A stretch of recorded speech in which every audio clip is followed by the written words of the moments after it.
नमस्कार मोर आउ गोटे भिडियो रे आपण मन को बहुत बहुत स्वागत। तो आशा करुछि आपण माने समस्ते भलर थिबे। मु भी पूरापूरी भलर अछि। ताले एटा देखि पारुथिबे हमर अक्टोबर मासर प्रथम सप्ताहर अद्विका बैठकर विवरणटा मने के आछि। तो विवरणटा पढ़ी सुनैबा आगरु मोर आपण मन को रिक्वेस्ट, जदि आपण माने मो चैनल फर्स्ट टाइम आछंती तो मो चैनल को निहाती सब्सक्राइब कर देबे, बेल आइकन को जाकी देबे। ताले एही परि भाबरे इन्फॉर्मेशन वीडियो सब आपण पाई परिबे। तो चलून ताले स्टार्ट कर देबा। एटा देखंतु अद्यता 5-10-2024 दिख दिवा 1 घटिका समय रे अंगनवाड़ी केन्द्र बड़भुंडु ठारे साप्ताहिक अद्विका बैठक अनुष्ठित होइतिला। उक्त बैठक रे ग्रामर समस्त किशोरी बालिका, आशा दीदी, एनएम दीदी, जीकेएस मेंबर, एसएचजी मेंबर समस्ते उपस्थित रही आलोचना रे अंशग्रहण करथिले। उक्त बैठक रे रश्मिता सोरेन सखी और सहेली देउला माडी सभा कार्य परिचालन रे सहाय्य करथिले। अक्टोबर मासर विषय वस्तु प्रजनन पथ संक्रमण, यौन पथ संक्रमण एवं एचआईवी एड्स।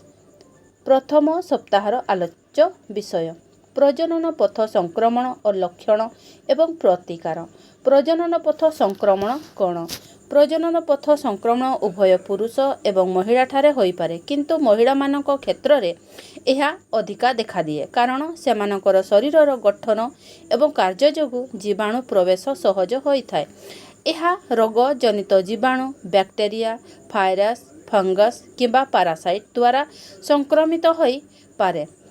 संक्रमणर कारण साधारणतः यौन माध्यम होई पारे, जहाकू यौन संक्रमण कुहा जाए, किंतु गर्भाधान, सफा स्वच्छतार अभाव और अन्यान्य कारणरू मध्य होई पारे।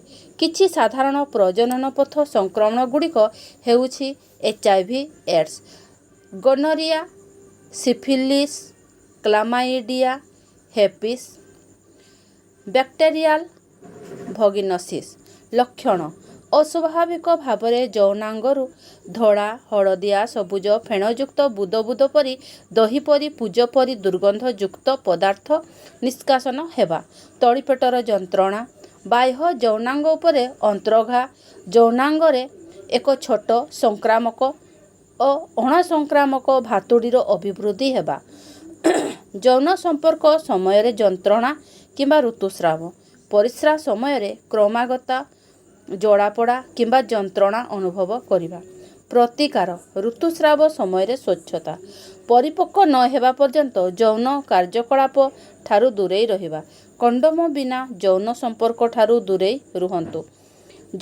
यदि प्रथ संक्रमण आरटीआई कौनसी लक्षण देखा जाए तेबे लज्जा न करी तुरंत डाक्तरंक सहित परामर्श करंतु।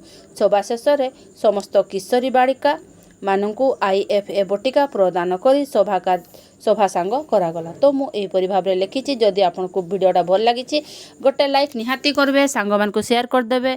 रहुछि, देखा मोर नेक्स्ट वीडियो रे।